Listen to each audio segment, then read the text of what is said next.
Dalam nama Bapa dan Putera dan Roh Kudus. Amin. Tuhan beserta kita, sekarang dan selama-lamanya. Inilah Injil suci menurut Yohanes. Yohanes bab 14 ayat 1 sampai 6. Janganlah gelisah hatimu. Percayalah kepada Allah, percayalah juga kepadaku. Di rumah Bapa-Ku banyak tempat tinggal. Jika tidak demikian, tentu aku mengatakannya kepadamu. Sebab aku pergi ke situ untuk menyediakan tempat bagimu.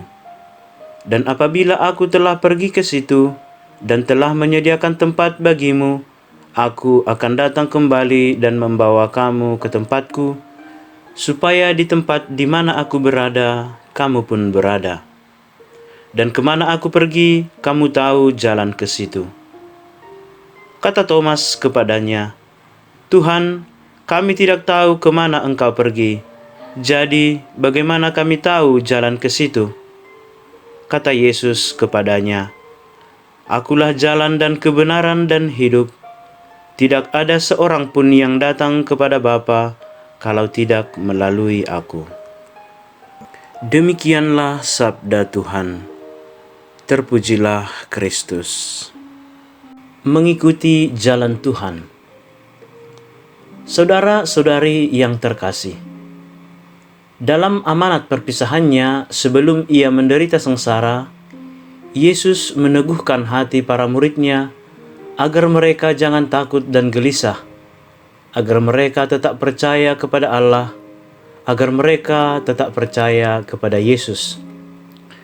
Yesus mengatakan hal itu karena ia tahu bahwa para murid-Nya akan merasa sangat terguncang karena orang yang sangat mereka kasihi, orang yang mereka yakini sebagai Mesias dan Guru akan ditangkap seperti penjahat, diadili, dijatuhi hukuman mati, didera dan disiksa, memikul salib ke Bukit Kalvari, disalibkan dan wafat.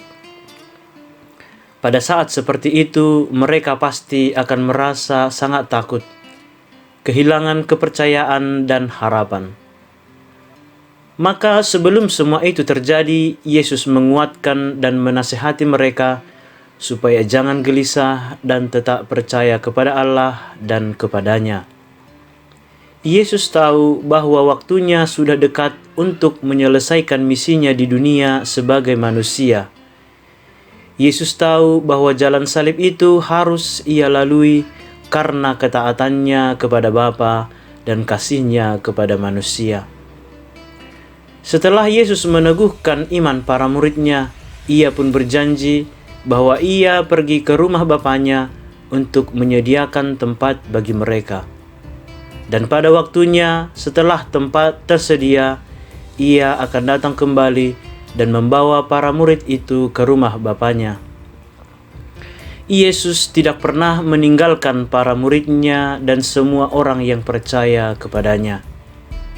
Ada kehidupan abadi di rumah Bapanya sesudah kehidupan di dunia ini. Yesus ingin semua orang yang dikasihinya dan yang mengasihinya selalu ada bersama-sama dengan Dia. Tetapi salah satu Rasul Yesus, seorang yang penuh dengan ketulusan dan kepolosannya, yaitu Rasul Thomas, belum mengerti apa maksud perkataan Yesus itu.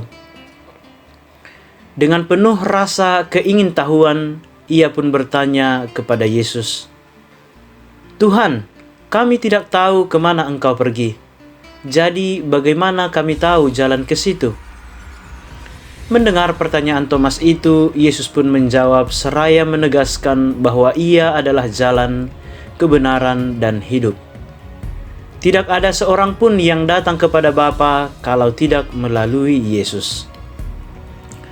Untuk sampai ke surga sebagai cita-cita dan keyakinan seluruh umat beriman, kita harus mengikuti jalan Tuhan, meyakini kebenarannya, menghidupi sabdanya dalam hidup sehari-hari. Yesus ingin semua orang beriman hidup bersama-sama dengan Dia di rumah Bapanya. Namun sebelum semua itu terjadi, hidup dengan penuh iman dan kasih di dunia ini adalah sebuah keniscayaan. Tuhan sudah menunjukkan jalan supaya semua orang percaya dapat tinggal bersama dengan Dia di rumah Bapanya. Maka marilah percaya kepada Allah, percaya kepada Yesus, percaya kepada Roh Kudus, dan tetap teguh dalam percaya sekalipun banyak ketakutan dan kegelisahan hidup. Tuhan Yesus selalu beserta kita. Amin.